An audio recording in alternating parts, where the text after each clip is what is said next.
l'une des grandes forces et et en quoi il peut être un peu génial, Mourinho, on sait que c'est la psychologie son point fort, c'est qu'il est réellement comme un joueur de poker. Je crois que l'une de ses forces, c'est de toujours se mettre dans une position psychologique qui est de donner le mal de tête à l'autre entraîneur, à l'autre équipe.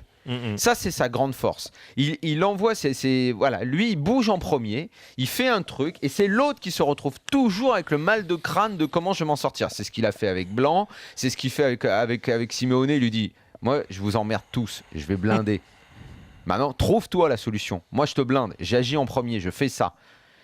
Voilà, et il s'arrange, comme au match retour contre le PSG. Bon, ça s'est mal goupillé pour moi au match aller parce que j'ai eu c'est vrai que quand même le but, comme il disait, c'est vrai, c'était une plaisanterie. On leur a donné un but et le troisième but, c'est une plaisanterie. Ok, mais finalement, je suis dans une disposition au match retour qui est assez simple parce que toi, qu'est-ce que tu vas faire? Tu vas essayer de défendre, tu vas essayer d'attaquer, tu vas faire quoi et tout? Moi, je vais attaquer, j'ai 2 buts à remonter. Disposition mentale à l'aise pour moi. Voilà. Il arrive toujours à se mettre dans de dispositions mentales où finalement il est à l'aise, soit parce qu'il agit en premier, soit parce que le résultat qu'il a obtenu lui donne raison. Et ça, c'est une force, mine de rien. Tout simplement. C'est un joueur de poker. Pour ceux qui connaissent le poker, c'est ça, de agir en premier. Et un joueur de poker, quand j'entends parler que bon, il faut de la chance, si pour moi il y a un jeu, et tu es bien passé pour le savoir, où vraiment c'est les plus forts pratiquement qui gagnent, c'est bien à ce jeu-là.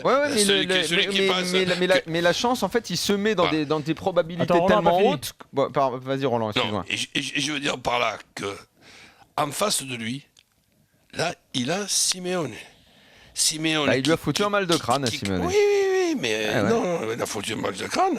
Mais peut-être que ce soit l'objectif numéro 1 de Simeone, c'est compte tenu des problèmes que rencontre, problèmes d'effectifs, on ne peut pas me dire qu'en ce moment, Chelsea, mis à part ce deuxième but miraculeux contre Paris Saint-Germain, avec un Paris Saint-Germain qui ne marque pas un but en 90 minutes, tout le monde le savait, sauf moi je pensais qu'ils allaient marquer un but là-bas. Le Chelsea, y compris même de Mourinho, n'est pas en train aujourd'hui de maîtriser son sujet. Sur les 3-4 dernières semaines, tu perds contre Crystal Palace, tu perds contre Aston Villa, tu perds contre Sunderland, le dernier à domicile, tu perds le titre, tu vas te prendre 2 coups de marteau sur la tête à Liverpool, et je suis impatient de voir le match autour. Parce que le Simeone, tu penses que après les 2 premiers quarts-temps de ce soir, il n'a pas sa petite idée derrière la tête d'aller marquer un but contre Chelsea à Chelsea, et tu penses que